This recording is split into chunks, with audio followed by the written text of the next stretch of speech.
clouds and our sorrows too. No more clouds, no more rain. I need sun to ease my pain. Before this night is over, I will guide you home.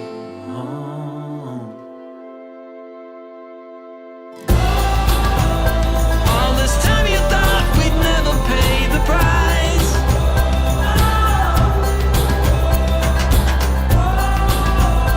In the game of love you have to roll the dice. My heart got 7 years to life.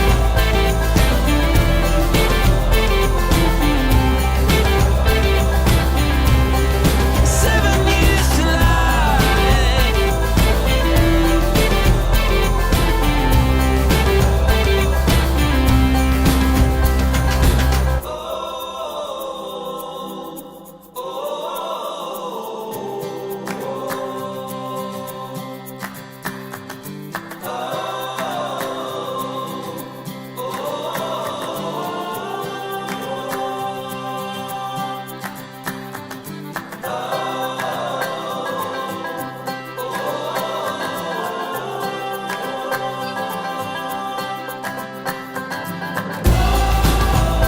All this time you thought we'd never pay the price.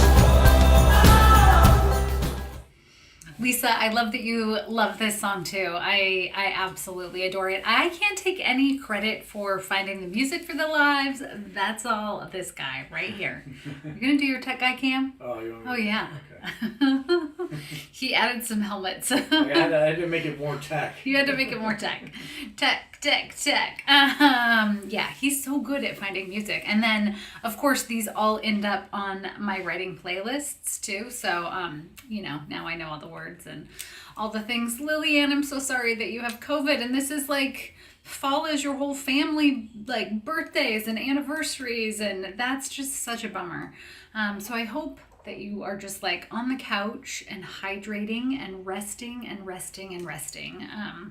I got my new booster. I'm moving my arm like it doesn't even hurt anymore. I got my new booster a week ago. I hadn't had a booster for like a year because I wasn't eligible age-wise. And my arm was sore for like ever. But yeah, I know. It's just... it's still there, so be safe, everybody, and just rest, Lillian. This calls for soup. This calls for like delicious teas and just hanging on the couch. Right? Ice cream. Ice cream. Oh, ice cream. That seems good. Yeah. Oh, Jill says high tech guy. That's nice. Let's see what else is new. How are we all? Now we have the tech. Oh, Emmy's in the mix too. Oops. Colleen, you had a second foot surgery on Thursday, so this is a nice highlight of being on the couch, right? I know. I mean, I do love that piece of our lives. Like, you can be on the couch, you can be in your PJs, you can be like cuddled up and cozy and all of that. What? Did the tech guy already bash? Mandy, Maybe I had a pumpkin spice latte today. The tech guy and I walked to the coffee shop this morning. It's true. Yeah, so good. How's everybody in Florida? I know we have part of our crew in Florida, and my good friend Tara Lush, who just did a live with our Author Academy this weekend, is right in the heart of the storm. My aunt, all of my mom's side, my aunt, I have an uncle, I have lots of cousins all in Florida, and it sounds like it's a mess. So I've been watching it like a hawk, and just hoping that everyone is safe and heeding evacuation orders. It's like, the opposite coasts. We have the same experience with wildfires. Hurricanes, I think there's like a tad more notification time. There's a little bit of a bigger window, but it also sounds like it's a mess to get out. So if you happen to be in Florida and you're not safe, like, please turn off the computer and go find a safe space. Liz, your friend got evacuated. Oh gosh, I know, it's so scary. Kayla, your niece was officially adopted today.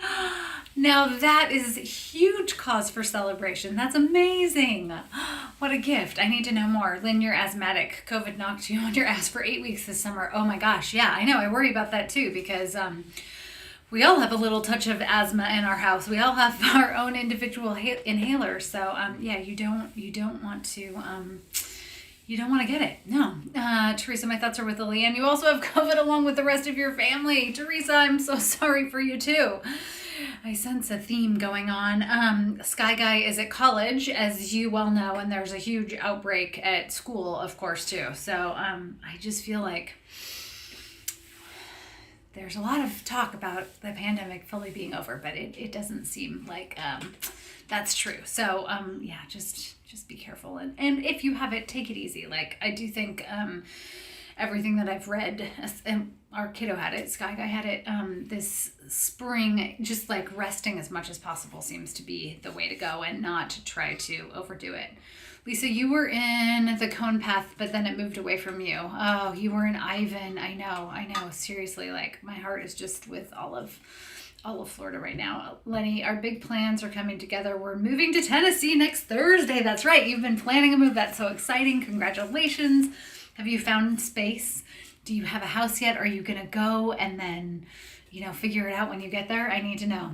Jamie, my Halloween girl, this is the live for you because I have a whole stack of Halloween reads that we're going to talk about. Melmac, you just read Tara's Lush Devil Beach novella and emailed asking her about more in the series. She said she's preparing for the storm, right? She's such a good writer. Her stuff is amazing. And in fact, I want to have her on a live here because she is just such an expert at Wattpad and these sort of new ways of finding opportunities to read. So stay tuned for that. Why are you cracking up about that, Tech Guy? He's totally cracking up. I read Taylor's comment. Taylor, a little laugh today. I teach second grade and a friend said today, sometimes I fart when I'm nervous, and I'm real nervous right now, so be prepared. I love that. At least they gave you a heads up, right? That was nice. It's kind of like me. No joke. I shared this earlier. I was outside editing a new project that I'm working on, and it's a first draft. And I know we have a whole bunch of writers in our group, but for anyone who's not a writer, there's like a very common phrase of writing. I'll just bleep it out. Bleep first drafts, right? I won't swear on the live because, I don't want to offend anybody. But it's a thing. Like Anne Lamott, that's sort of her like whole teaching pitch. If anyone's read Bird by Bird, it's just like you have to embrace writing a really crappy beep first draft, right? So I am editing outside. It's a beautiful, like, cool afternoon, early morning, I guess, earlier in the morning, and all of a sudden I hear this splat and a bird has just pooped on the page. I don't know what it was trying to tell me. It wasn't a fan. I do love that some of you are like, it's good luck. I'm embracing that. It's just, it's feeling the vibe. But it was this moment of like, whoa, what is happening? Yes, Cherry, the bird had a lot of editorial feedback for me. There were some extensive notes. I wasn't drinking coffee at the time. I was drinking out of the water bottle that Lillian sent me.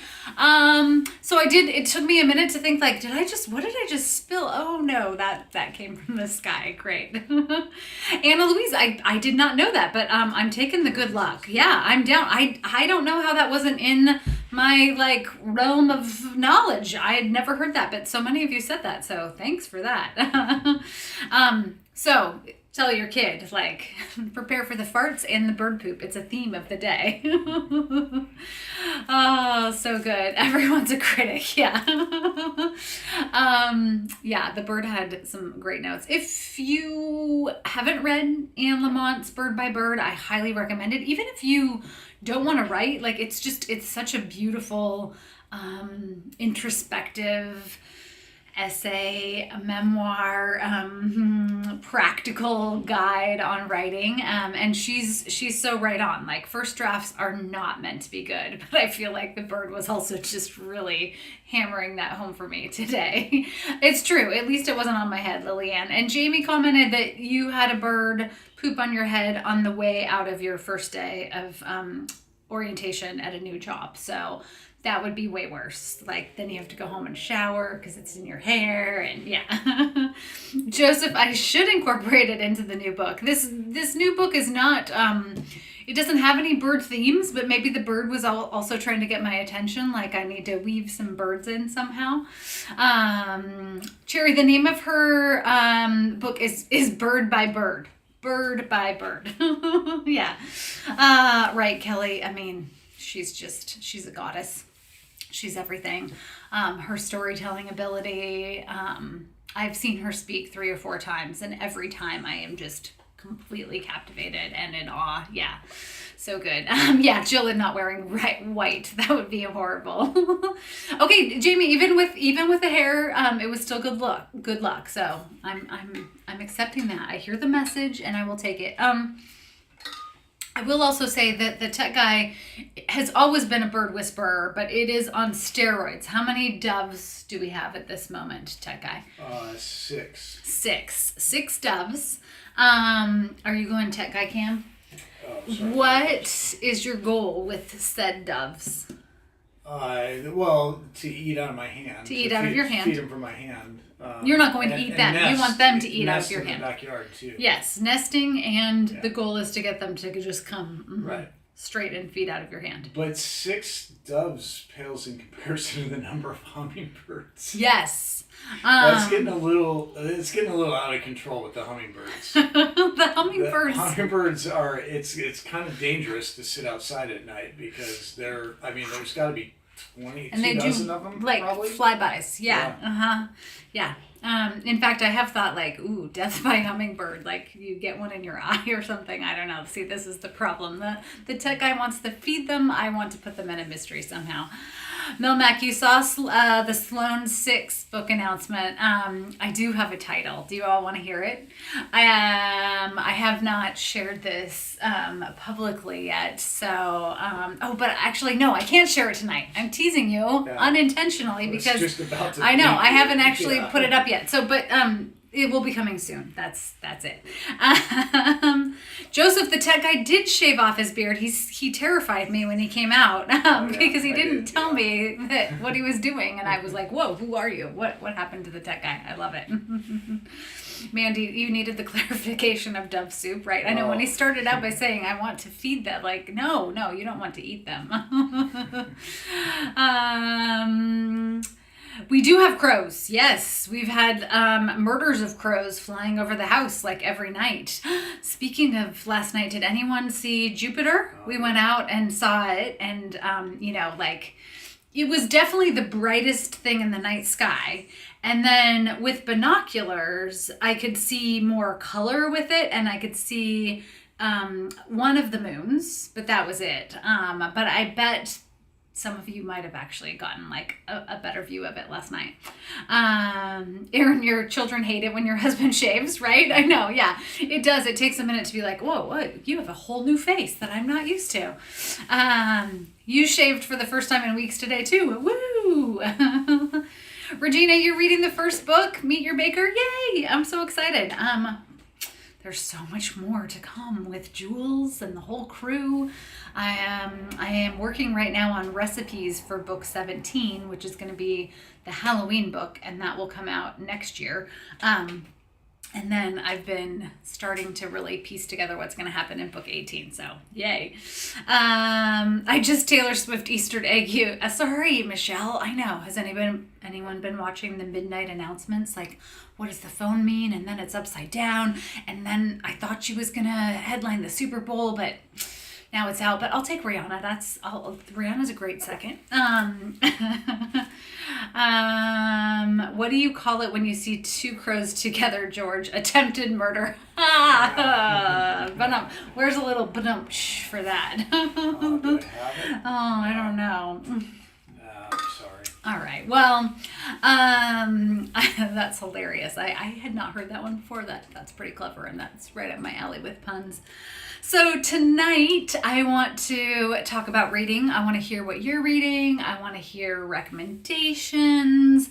And then I want to share some of my favorite reads in the last few weeks, as well as what's on my stack coming up, because I feel like this week in particular is the shift. I mean, we've already been like in fall.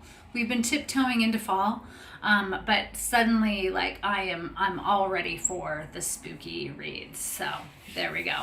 All right. So without further ado, I will go through my stack, and I want to hear. I never want to share spoilers when I do reading lives like this, because if you haven't read them, I don't want to ruin anything for you. But the first book that I'm going to talk about, I really need, I know some of you have read this, and we need to talk about it privately, because I have to talk about the ending. But I will not give away any spoilers or say that on the live tonight. Okay, so first up, one of my most recent reads is Love and Other Words by Christina Lauren. Christina Lauren is actually the pen name for two authors who I never remember their actual name. Christina Hobbs and Lauren Billings.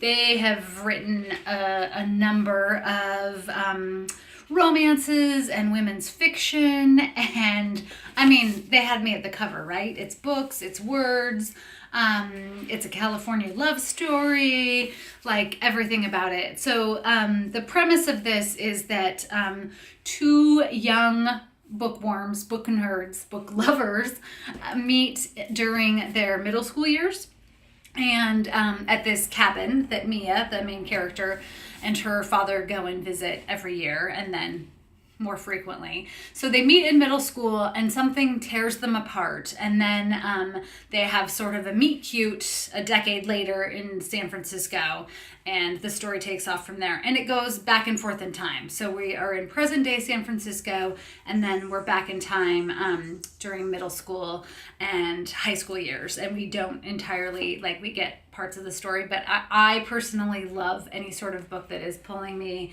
back and forth and weaving those stories together. I love the touches that of like me. What else? Is it me? It's not Mia. It's Macy. Macy's dad is Danish, so there are all these sort of Danish traditions. And I know I've told you that my second family growing up was from Sweden and Denmark. So I love that piece of it. I definitely recommend it, but I need to talk to somebody about the ending, because the ending, I just need to talk to you about it. That's all. We just need to talk about it.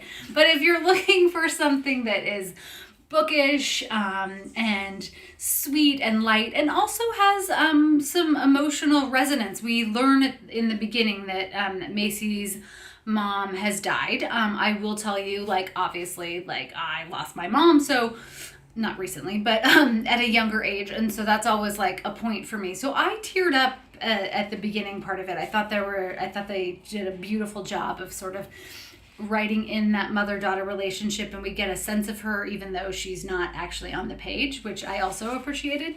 In terms of spice level, if you are not a romance reader, I would say this is just like slightly spicy. It's not like full on bodice ripper level, but it's got a little bit of heat to it. So okay, there we go.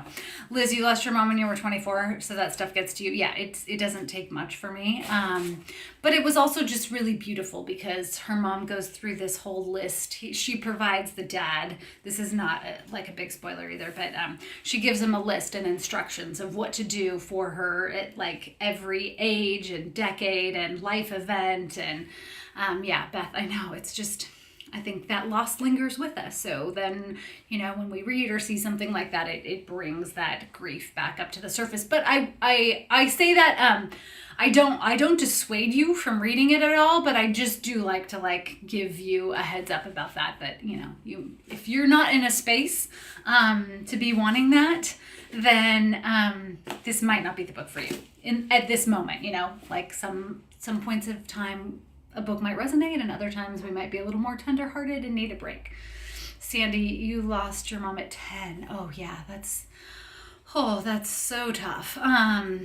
So hard. So yeah, this might be for you, and it might not, but that's okay.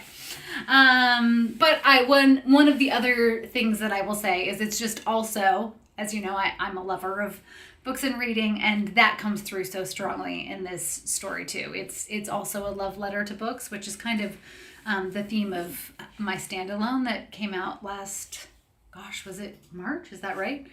Kelly, that's why I loved... Oh, that's so funny. I was just going to say about Lost Coast Literary. Oh, Cherry, you did. I know. I just, I think there's no escaping sometimes that grief, and it has to come out some way. And it changes over time. I know we've all had losses. So, Jill, you lost your dad 2 weeks after his 86th birthday. Oh, those parents, they live on. They live on in us. Anyway, so it's a love letter to books. It's a love story. It is light, but it has some emotional resonance and a little bit of spice. And if you've read it, let's talk about the ending, but we're going to leave it at that. Okay, next up, I am currently reading, this is the book that I'm currently reading, My Sister, the Serial Killer. I am reading this for our book club, and wow, it is blowing me away thus far. I'm super curious if anyone else has read it, because it's been out for a little while and it won a bunch of awards, and it's irreverent and different. Someone was like, have you talked to your sister? Does this make you change your mind about your sister? But I think no. But I do wonder if Melina, that's my sister's name, if she is going to have second thoughts about me. Like, what if all of my mysteries are real? Gretchen, you read it this week. Anna Louise, you have it on... your TBR pile. I know. Come on, look at this cover. It's phenomenal. Sue, you couldn't read the book based on the title alone. Fair. It's fair. I'm going to read you the back cover because I'm partway through this, but thus far I am really loving it and can't put it down. Corita's sister, Aola, is many things, which I'm sure I'm butchering the name. The favorite child, the beautiful one, and possibly a psychopath. And now her third boyfriend in a row is dead, stabbed through the heart. Corita is practically her sister's saving grace. She knows the best solutions for cleaning blood, bleach, and more bleach, and the best way to move a body. Wrap it in sheets like a mummy. And she keeps Aola from posting pictures to Instagram when she should be mourning her missing boyfriend. Not that she gets any credit. Corita has long been in love with a kind, handsome doctor at the hospital where she works. She dreams of the day when he will realize that she's exactly who he needs. But when he asks her for her sister's phone number, she must reckon with what her sister has become and how far she's willing to go to protect her. That's like dun dun dun. Come on, tech guy. Like that is amazing. Stabbed to the heart, and you're to blame, right? Another dead boyfriend. Kara, they keep adding up. I have had a few sort of like out of body experiences thinking about Jules and just the idea of the cozy. So this is, you can tell, like not so cozy. But I wouldn't say it is humorous. I also wouldn't say that it is like a super high gore factor. I would say that it's very irreverent and clever and different than anything that I've read lately. Maybe it's slightly in line with An Elderly Lady is Up to No Good, that kind of vein. The writing is fantastic. The characters are rich and well done, and the pacing and plotting are great. Like I said, I have fallen asleep a couple times, not because of the book, but just because I can't stay asleep if I start reading at night. It's not possible. Awake. What's that? Oh yeah, I can't stay awake. I fall asleep no matter what. Suyin, you would have nightmares, right? Yeah. Lynn, it's a bit like Dial A for aunties. Totally. Listen, sometimes blood isn't thicker than water. Calls 911. No, right. Anyway, if you're in the mood for something different that's still a mystery, but not quite cozy and a little different, I'm loving this and highly recommend it. What was the movie? So I Married an Axe Murderer. Do you all remember that? It's got like a tiny Ed, move your noggin. It's got a tiny touch of that too.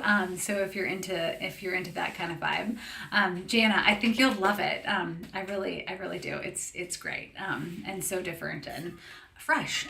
It's fresh. And it's not always women who are serial killers. Usually it's men. So I think that's a fun twist too. Talk about the third boyfriend ignoring the red flags. Just like, not just red flags, like flashing red flags.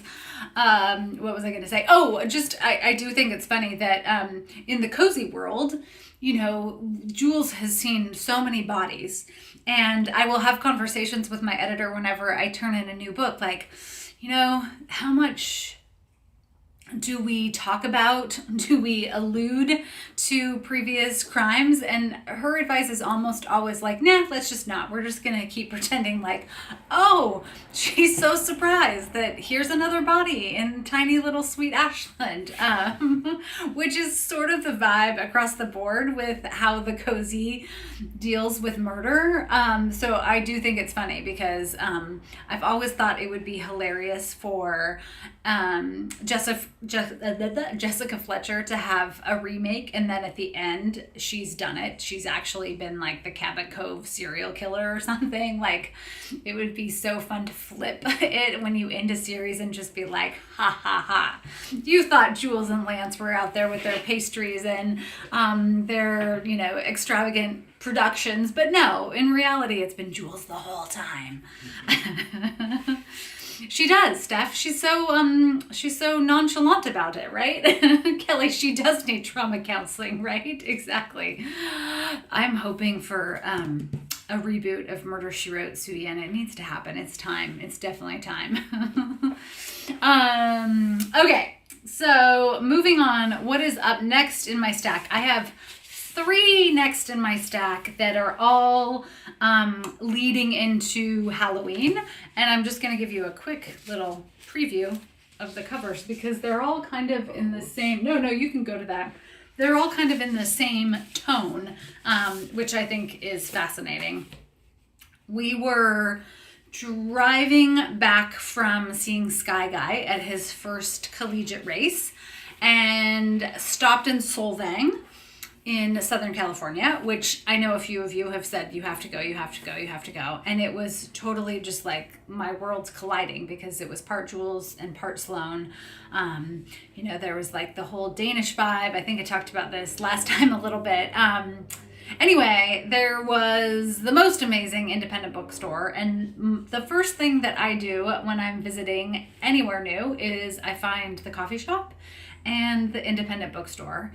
So we found coffee first, right, Tech Guy? Mm-hmm. And then we found the indie bookstore. And it just so happened that their entire front display were the next 3 books on my stack, none of which I have started yet. I'm going to finish. Actually, we found coffee for first and second because the first one was not great. The first one was, the pastry was amazing. Yeah. It was a Danish pastry shop that also had coffee. That's the problem. Right. It wasn't just like a pure coffee shop. So we had amazing pastries there. Yes. And then we had to go find better coffee because the coffee was like diner coffee, which is, not a problem, but we were like jonesing for some like a really good latte. And their latte was the kind that like you hit a button on a machine and it's automatic. Like Jules would definitely not approve of that.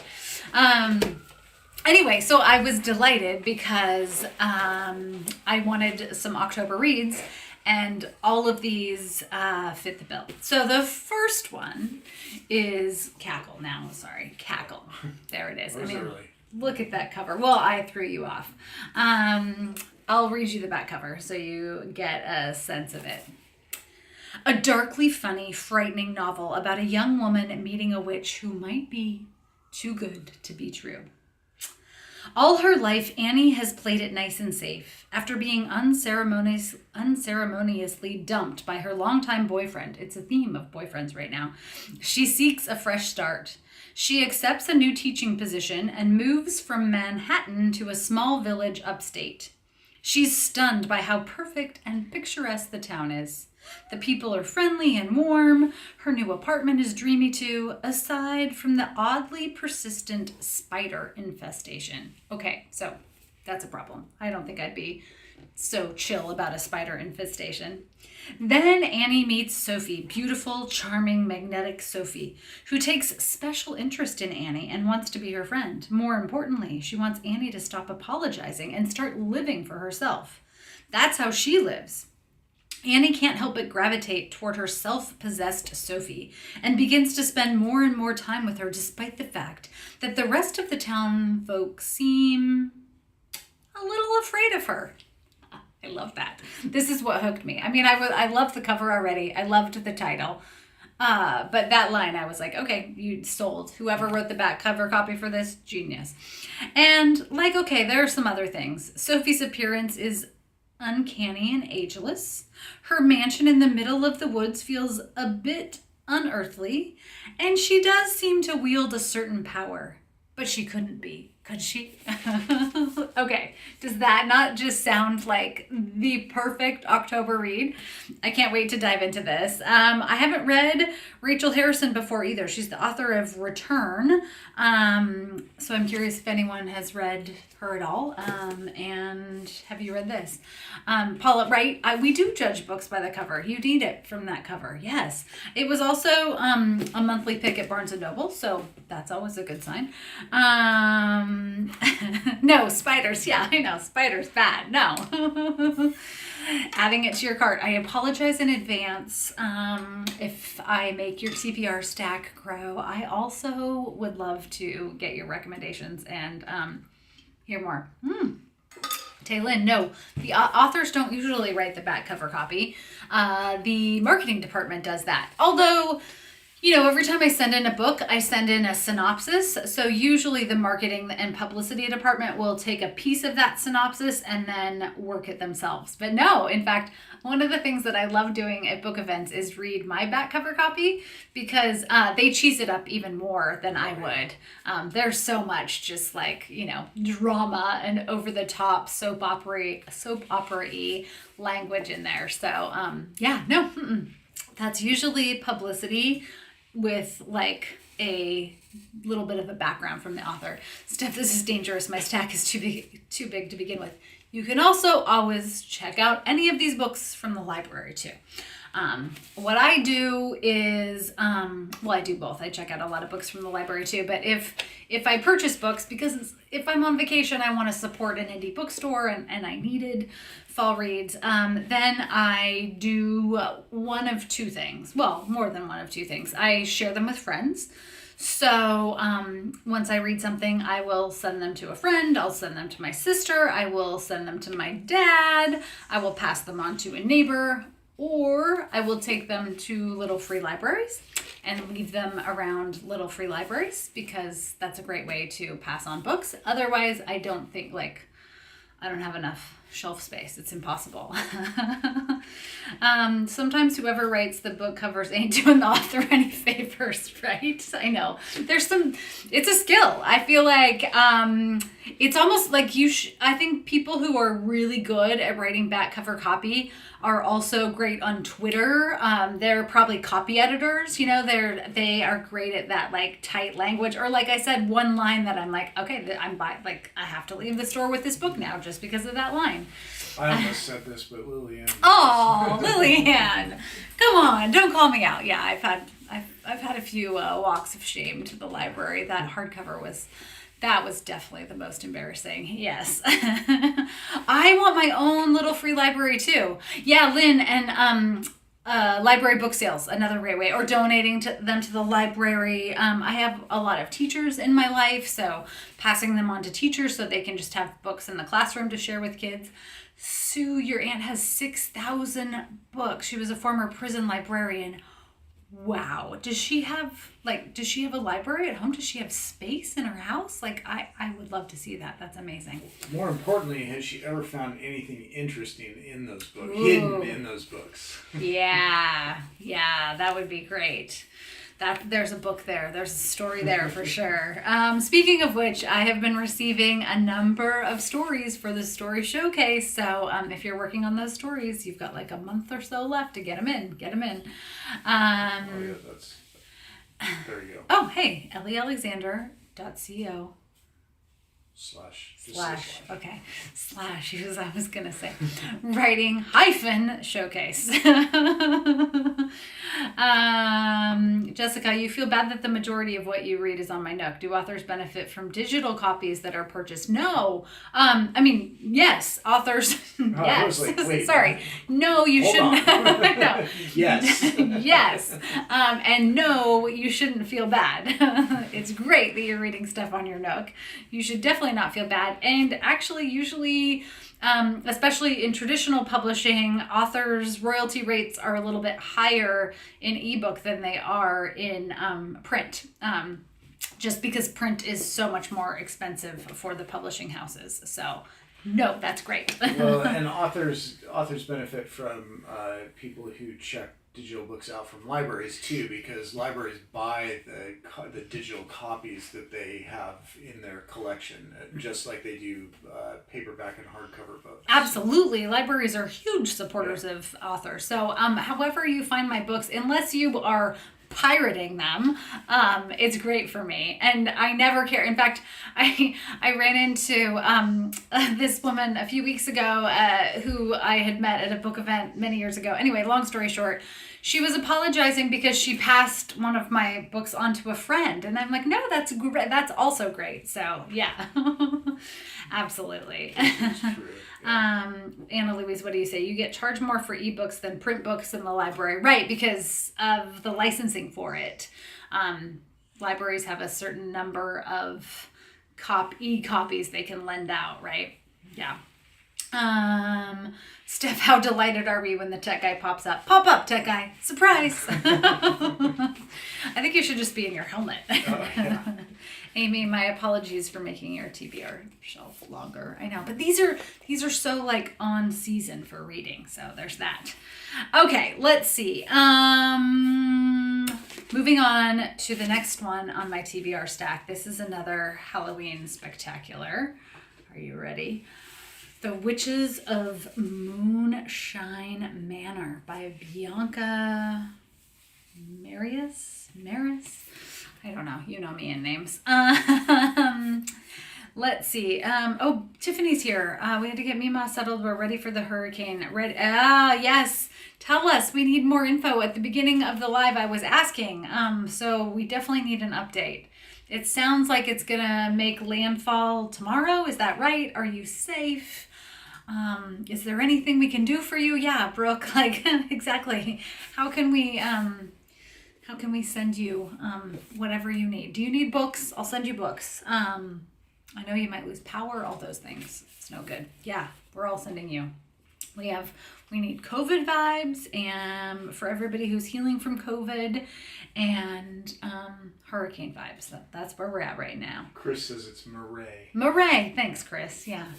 Okay, there you go. Jamie, these covers are chef's kiss. Mwah, I'm with you 100%. I would do it in my fake French accent for you, but I would bomb. Let's see. 5 octogenarian witches gather as an angry mob threatens to demolish Moonshine Manor. Also, just like a great title. All eyes turn to the witch in charge, Queenie, who confesses they've fallen far behind on their mortgage payments. Still, there's hope. Since the imminent return of Ruby, one of the sisterhood who's been gone for 33 years, will surely be their salvation. But the mob is only the start of their troubles. One man is hell-bent on avenging his family for the theft of a legacy he claims was rightfully his. In an act of desperation, Queenie makes a bargain with an evil far more powerful than anything they've ever faced. Then, things take a turn for the worse when Ruby's homecoming reveals a seemingly insurmountable obstacle instead of the solution to all of their problems. The witches are determined to save their home and themselves, but their aging powers are no match for the increasingly malice threats. Thankfully, they get a bit of help from Persephone, aka a feisty TikToker. See, this is also where I'm like, okay, we've got the 5, older witches, and now we're bringing a young feisty TikToker into the mix. Done. Eager to smash the patriarchy. As the deadline to save the manor approaches, fractures among the sisterhood are revealed, and long-held secrets are exposed, culminating in a fiery confrontation with their enemies. I feel like there's one more paragraph, don't worry. But I also feel like this back cover copy already reads like a movie. Also impressive. Funny, tender, and uplifting, this novel explores the formidable power that can be discovered in aging, found family, and unlikely friendships. Clever prose offers as much laughter as insight, delving deeply into feminism, identity, power dynamics, while stirring up intrigue and drama through secrets and lies. Heartbreaking and heart-mending. It will make you grateful for the amazing women in your life. Like, wow, that's heavy. I cannot wait. It sounds amazing.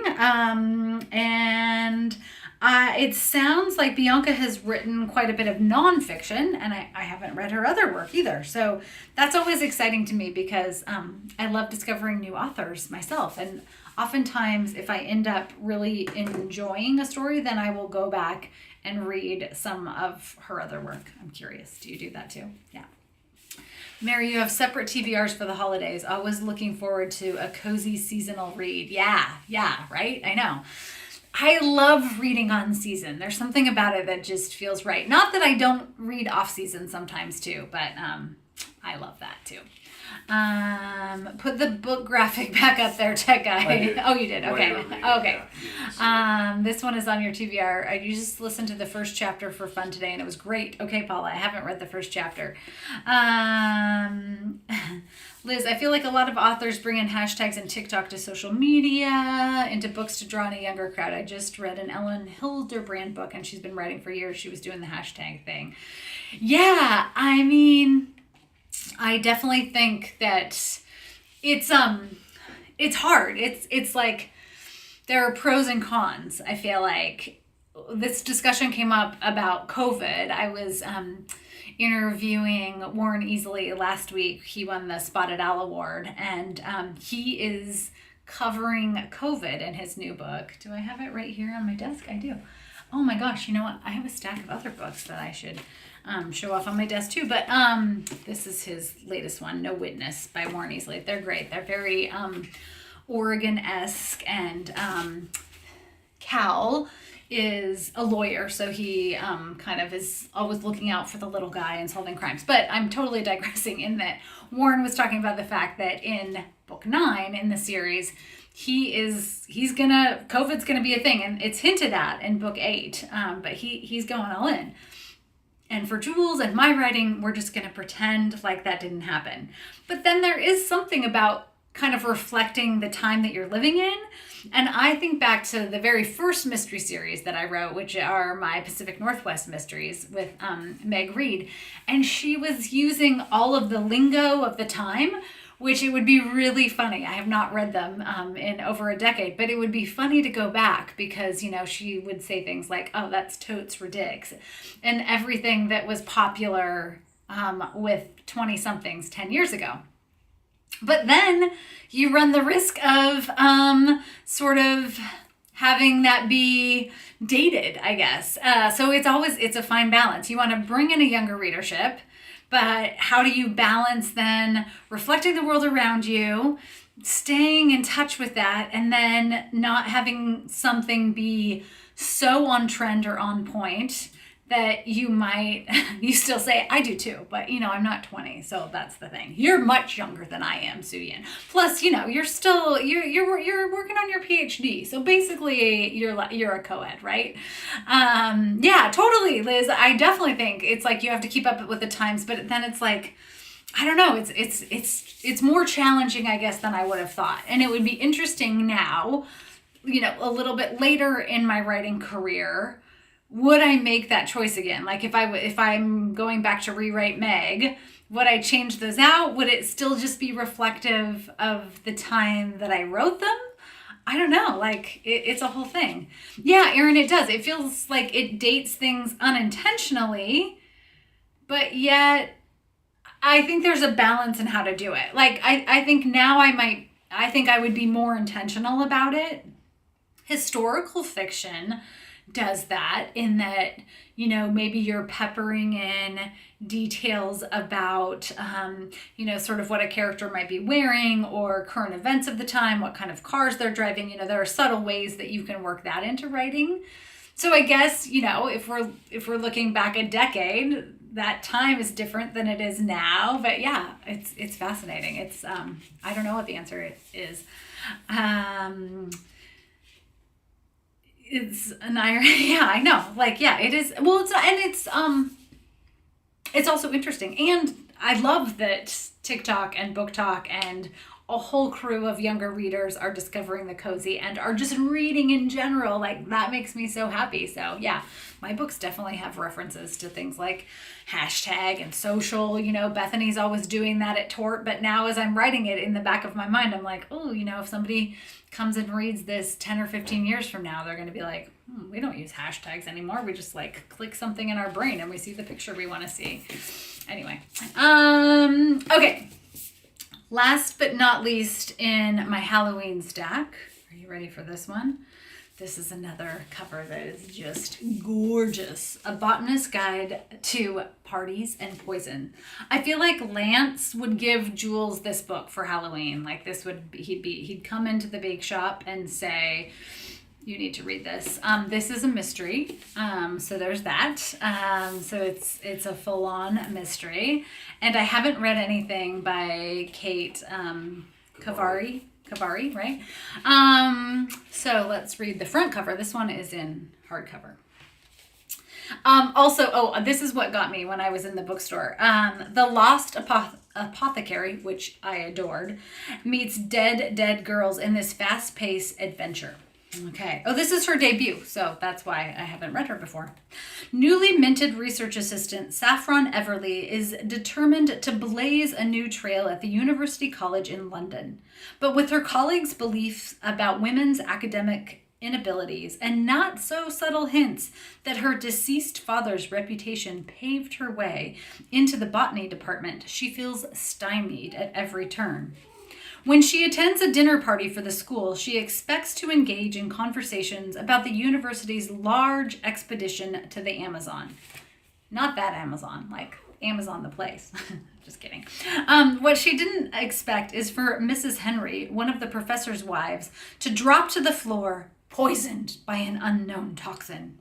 Dr. Maxwell, Saffron's mentor, is the main suspect, and evidence quickly mounts. Joined by fellow researcher and potential romantic interest, Alexander Ashton, Saffron uses her knowledge of botany as she explores steamy greenhouses, dark gardens, and deadly poisons to clear Maxwell's name. Will she be able to uncover the truth, or will her investigation land her on the murderer's list in this entertaining examination of society's expectations? Ooh, doesn't that sound good? I know that cover. And I feel like this is the first in a series, so I am very, very excited to dive in. I mean, you had me at botany and plants and a mystery, and it's set on a college campus in London. Like, I don't think it would be possible to dislike this book. Nicole, one of your favorite reads so far. You devoured it in a day. Ooh, that's so great to hear. Oh, now maybe I want to move it up next on my list. See, this is my problem with the TBR stack. Lillian, I love finding the first in the series too. Isn't it the best? Because then you get to kind of follow along in the moment. Although then we have to wait too, so that's the problem. Let's see. Oh, there's Beth. Hi, Beth. As I choke on my water. Okay, last but not least, traveling with the grandbabies. You gotta go traveling with the grandbabies. Just don't go to Florida, maybe. Stay away from Florida right now. Kayla, you love The Lost Apothecary. Wasn't it great? I know. So good. And she has a new one coming out. I don't know if Jamie's still on the live, but Jamie just read an early copy of Sarah Penner's new one. Sarah Penner, y'all, I have a bunch of international covers of the they're so stunning. Okay, I need to see those. But Jamie, on your Instagram, you posted Sarah Penner has a second one coming, right? Will you remind us the name of that? Because I need that on my auto buy list right away. I loved it. The international covers are always awesome. I agree. It's like your Sloan books that came out in Japan. I know. So cool. So cool. You're on your way home from Florida. Okay, good. Be safe. Be safe. The London Seance Society. Thank you, Jamie. Okay, yeah. If you loved The Lost Apothecary, put that one on your list because she's so good. Anna Louise, you have an advanced copy of it too. See, this is why we should all also be librarians, because then you get the advanced copies too. Score. Lucky you two. Okay, we'll have to have a little book chat after. I wonder if I can sometimes, depending on who published it, sometimes I can get my hands on an early copy. Okay, last but not least, the tech guy found this one. And yes, Julie, it is, well, The Lost Apothecary is by Sarah Penner. The one that's next on my list, the new mystery series, A Botanist's Guide to Parties and Poisons, is by Kate Kavari. Kahvari. Sarah Penner, Lost Apothecary, and the London Seance Society. This does not fall into any fiction, but it seemed fun, and I'm giving you a heads up on this because I'm going to read this in advance of our Halloween quiz party at the end of next month, and some of what's involved here might be on our quiz show. Okay, you ready? Last but not least, Crime Puzzles, Short Forensic Mysteries to Challenge Your Inner Amateur Detective by Diane Capri, I think. So these are actual mini mysteries. If you love mysteries, if you're thinking about writing a mystery, if you just kind of want a brain puzzle, this might be the book for you. It seems super fun, and I have not done any of them yet, but the tech guy and I thought we could do one together. I will read you the back cover of this one too. If you think you've got what it takes to be a crime scene investigator, then buy this book and consider yourself hired. The worst of society is getting away with murder, and only your keen sense of logic and sharp eye for suspicious details can stop them. As chief crime scene investigator, you must correctly determine the answer to the questions at the end of each of the 65 crime stories in this book.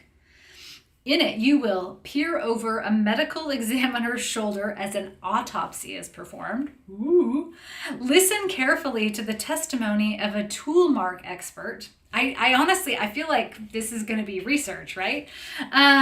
Evaluate all the gory details in front of you until you're sure you can solve the crime. Each of the crime stories will test your knowledge of DNA analysis, suspect identification, forensic pathology, toxicology, and so much more. Only your keen sense of logic and sharp eye for suspicious details can stop criminals from committing their next crime, right? And then some of them are just hilarious, like the bone of contention. I'm very excited for this, and I'm hoping that it might be a little inspiration for our quiz show next month too. But super fun, because I know we have a bunch of writers, and we definitely have crime solvers in all of our mystery crew here. You might want to check that one out. Beth, great scary season book, Rosemary's Baby. Ooh, you threw it across the room at the story twist. Yes. Let's see. Any other okay for middle schoolers, Sandy? Oh, are you talking books or this? I'm not sure for middle schoolers. Come back to me about that one. Brian said we need to read into this together. You do. I feel like that's alive in and of itself. That could be your thing. Actually, Beth, that is totally what you need to do. It's like fiction versus reality. That can be your weekly live. I will join in every night for that. Paula, the author is Diane Capri or Capri. Yeah, it sounds great. I feel like that name is slightly familiar, but it's also like a puzzle. So about the author, here we go. She's an award-winning and international best-selling author. She turned to writing fiction after practicing law. Does she have a cozy series? Someone must know. We gotta look her up. 2 other bonus books because I just got Mail. You got Mail?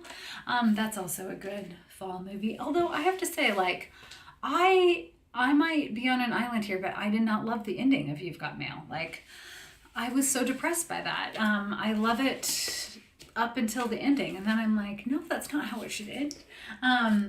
Is that it, Diane? If it's the same woman, she has a bunch of mysteries. Yeah, I feel like I've read one of her series too, and now it's like Hunt for Reacher. No, I don't know. Okay. I'm assuming, are these like Jack Reacher spin-offs? Ooh, I don't know. See, now we're gonna have to dive deeper into that. What was I gonna say? Oh, I just went to the P.O. box and I had lots of mail waiting for me. So thank you for sending me notes and all the kind things. Like, it always makes my day. But on top of that, I got some book mail from a couple people, I believe, who are on the live right now. Christina's new book, A Christmas. Oh, the light is so hard on the shiny. Did I have it? Oh, there we go. A Christmas Candy Killing. So beautiful. I got to read an early copy of this. It was so fun. I highly recommend it. Go get yourself a copy. It's set in Canada. So beautiful. So great. Let's see if I'll read you the front cover.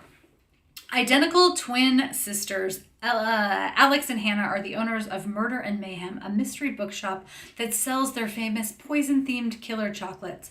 But now there's a real killer in their midst. Shortly before Christmas, their neighbor, Jane, confides to Alex that a murderer from a true crime show has taken up residence in the village. Unfortunately, she's also shared her suspicions with the town gossip Netta. The next morning, Alex shows up at Jane's house to watch the show, but instead discovers her body with a box of killer chocolates nearby.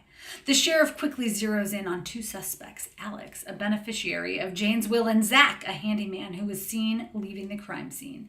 But Alex maintains her innocence and sets out to draft a list of other potential suspects and townsfolk who've recently been seen arguing with Jane. When Alex gets a hold of Jane's journal, she begins to understand the truth. But a bearer of ill tidings has arrived early this year, and Alex just might not make it until Christmas. And there's chocolate. And it's Christmas, so I can't even believe that I'm talking about Christmas. The Ted guy is probably loving this moment. But I am breaking my rule of no Christmas until after Thanksgiving. Only for you, Chris. Only for you. Yeah, it's set in Montana. I don't know why I said Canada. Thank you for that reminder. I read it a while ago. And for some reason, I had Canada, the villagey Canada in my head. But it's so good. I read an early copy. And this is the start of a series too. So if you fall in love with it, there is more to come. And then Jess Brimmer also sent me her new book, A Binding Chance, a messy bookshop mysteries, which I was able to help her with some of the edits for. And I'll read you the back cover copy of this one. A Binding Chance. Everyone loves Teresa's Bookstore, a cozy little store in East Tennessee. Garnet Stone loves working there just as much as reading books. She works hard to keep the store's nosy cat out of trouble while tidying the sales floor. But when the owner of the bookstore, Teresa, unexpectedly passes away, Garnet learns that she left everything to her niece, Jane. Pushing aside her bitterness, Garnet busts a move to clean the store's clutter to impress her new boss.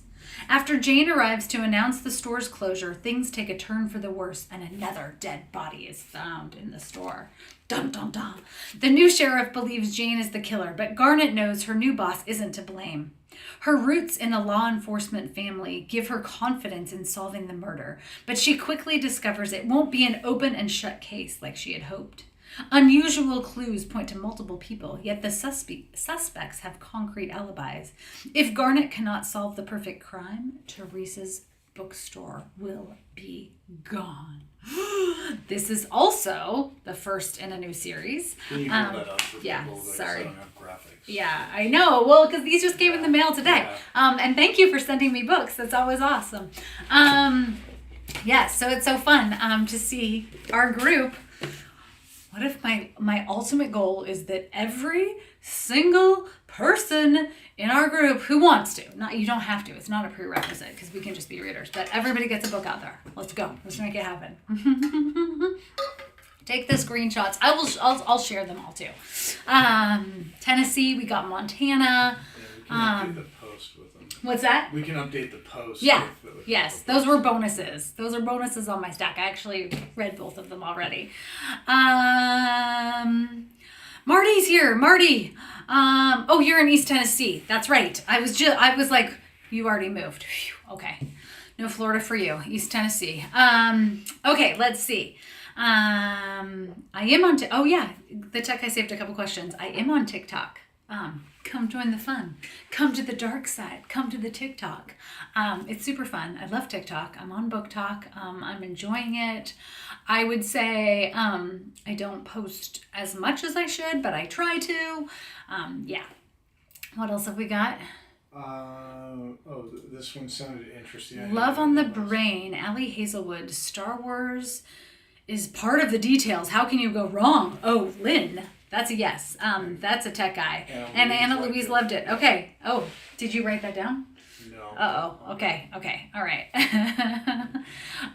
Sue, you always thought authors would earn less from ebooks because they're usually cheaper. No. Author royalty rates on ebooks are usually, I would say substantially higher than royalty rates on print, just because print is so much more costly in terms of the process, the actual paper, the distribution, books, like just the whole process. So no, actually royalty rates are higher than ebooks. It doesn't matter though. You can buy books however, you can check them out for the library. Like I always want that to be my talking point. There's no judgment in terms of how you read. I'm just happy you're reading. Colleen, what does Colleen say? I don't know how authors keep up with social media. Yeah, my dad was here for a visit, and to this day, he's like, wait, but I thought authors had big marketing and publicity teams, and you didn't have to do any of that. Oh, yeah, Beth, I'd say most have teams of helpers. No, not really. No, I wish. That would be amazing. It's me and the tech guy. My team of helpers is right here. Yeah, I mean, the reality of... Well, and you're selling yourself short because that, I've got a new big tech job now, so I don't have as much time to help as I used to. But you still help a lot. I couldn't run this live by myself. But yeah, I mean, the reality of writing in 2022 is that's sort of part of what you do. And I talk about this all the time when I'm teaching mystery writers, when I'm coaching writing students, that it doesn't matter the path to publication, whether you're traditionally published, whether you're independently published with a small press, if you're doing something like Wattpad, like we were talking about earlier, any of those paths to publication, the lion's share, 90% of connecting with readers, of marketing your books, falls on the author's shoulders. And I think it's one of the most pervasive myths, and it's something I'm really passionate about trying to help new authors. quite honestly, it's taken a long time for me to build a readership too. So like now I want to pay that back, right? That's one of the reasons that I'm excited when, people here are sending me books and I'm seeing that out in the world, or doing the writing contest or finding ways to collaborate and get more books out there. But it's the harsh reality that I think that kind of stops a lot of new writers and even established writers from sometimes even wanting to write, because social content is also creative, right? So it's a different part of your brain. So I always encourage writers to use social as like an extension of the world that you're creating. Like for me, if I'm doing a baking video, or if I'm taking a tour of a brewery or something like that, it feels like an extension of Jules or Sloane's world. So it just adds to the writing that way.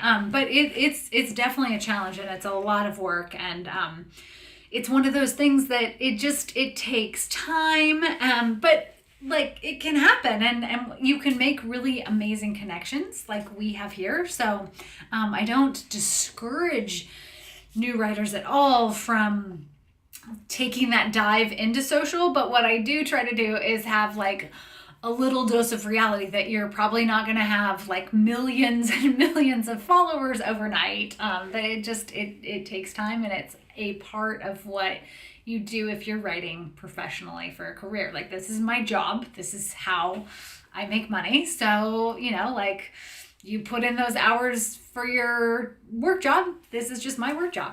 Yeah. Anyway, that's it. What else do we have? How about two more? Okay. Taylin, so what you're saying is it's okay. But yes, thank you. Yes. I'm just adding to your addiction. But if you're going to be addicted to anything, it should be books, right, Taylin? Cherry, you had a new book released today, if I'm allowed to say that. It's called Green Witch Meantime. Congratulations. Happy launch day. Woohoo. That's super exciting. Yes. Go check it out. Green Witch Mean Day. Is this part of your ongoing series? Is this a new one? Tell us a little more. Liz, I still didn't read the last Sloane Krause book because I refuse to believe the series is over. Guess what? It's not. I'm bringing it back. Under Sweet Lemon Press. I am writing book 6 right now.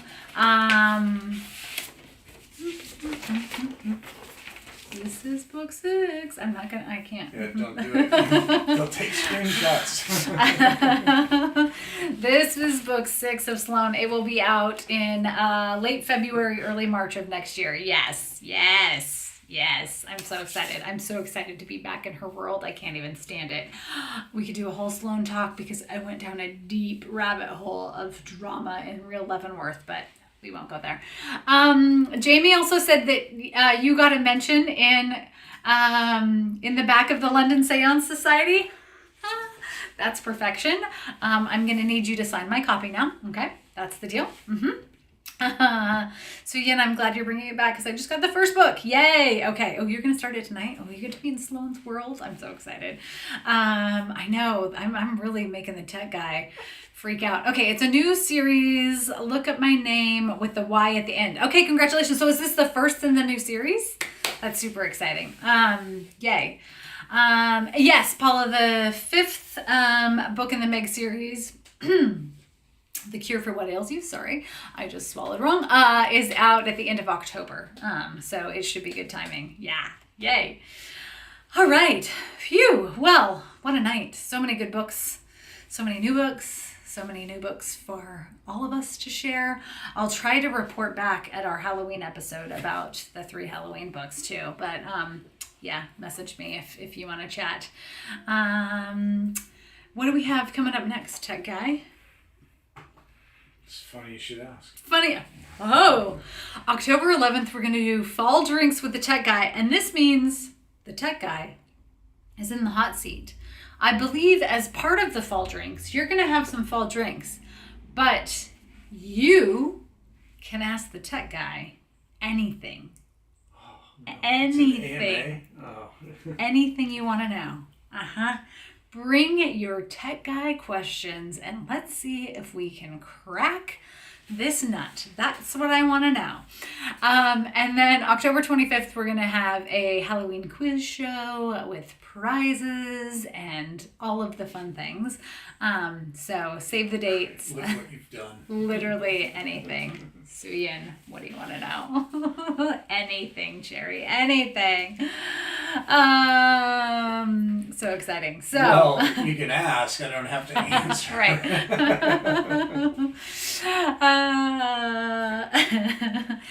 The story showcase is in November.